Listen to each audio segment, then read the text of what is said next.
பெங்களூர்ல ஜோதிடருடைய கணிப்பை கேட்டு காதலுக்காக 9 நாள் பரிகாரம் முடித்த இளம் வயது பெண் கடைசி நாள்ல தற்கொலை செய்திருக்காங்க. 27 வயதான அந்த பெண் இளைஞர் ஒருவரை காதலித்திருக்காங்க. இரு வீட்டாரோட சம்மதத்தோட திருமணம் செய்ய இருந்த நிலையில ஜோதிடர் ஒருவர் திருமணம் செய்வதால பிரச்சனைகள் உண்டாகி விவாகரத்து ஏற்படும் என கூறியிருக்கிறார். இதை தடுக்க 9 நாள் பரிகாரம் செய்த அந்த பெண் இறுதி நாள் பரிகாரம் முடிந்தவுடன் தன்னுடைய அறைக்குள்ளால சென்று உயிரை மாய்த்து கொண்டிருக்காங்க. இந்த பெண் சில ஆண்டுகளுக்கு முன்னால MBA முடித்து ஓசூர் சாலையில் இருக்கக்கூடிய ஒரு தனியார் நிறுவனத்துல வேலையும் செய்து வந்திருக்காங்க.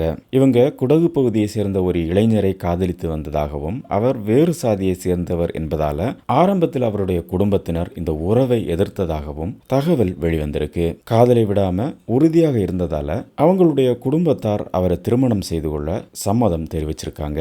அதுக்கப்புறமா இவங்க ஜாதகங்களை பார்க்கும் பொழுது ஒரு ஜோதிடர் இவங்க வாழ்க்கை துணைக்கு குறைந்த ஆயுள் காலம் இருப்பதாக கணித்து இதுக்கு 9 நாள் சிறப்பு சடங்குகளை செய்ய அறிவுறுத்தி இருக்கிறார். இதுல 8 நாட்கள் சிறப்பு சடங்குகளை நிறைவு செய்து கடைசியா 9வது நாள் வெள்ளிக்கிழமை குடும்பத்தினரோட சேர்ந்து பட்டு சேலையுடன் தாலியை தெய்வத்திற்கு சமர்ப்பித்து சடங்குகளை முடிக்க வேண்டியிருந்தது. அன்னைக்கு மதிய உணவுக்கு பிறகு அந்த பெண் தன்னுடைய அறைக்கு சென்று உள்ளே பூட்டிக் கொண்டிருக்கிறார். நீண்ட நேரமாகியும் அவங்க வெளியே வராததால அவருடைய தந்தை ஜோதிடரை பார்க்க வருமாறு அவரை அழைக்க சென்று பலமுறை கதவை தட்டியிருக்கிறார். எந்த பதிலும் இல்லாததால குடும்பத்தினர் கதவை உடைத்து உள்ளே சென்று பார்த்த பொழுது அந்த இளம்பெண் தூக்கில் தொங்கிய நிலையில் இருப்பதை கண்டிருக்காங்க. காதலுக்காக விடாப்பிடியோடு இருந்த அவங்க மனதுல ஏதோ ஒன்று உறுத்தி கொண்டு இருந்திருக்கிறது.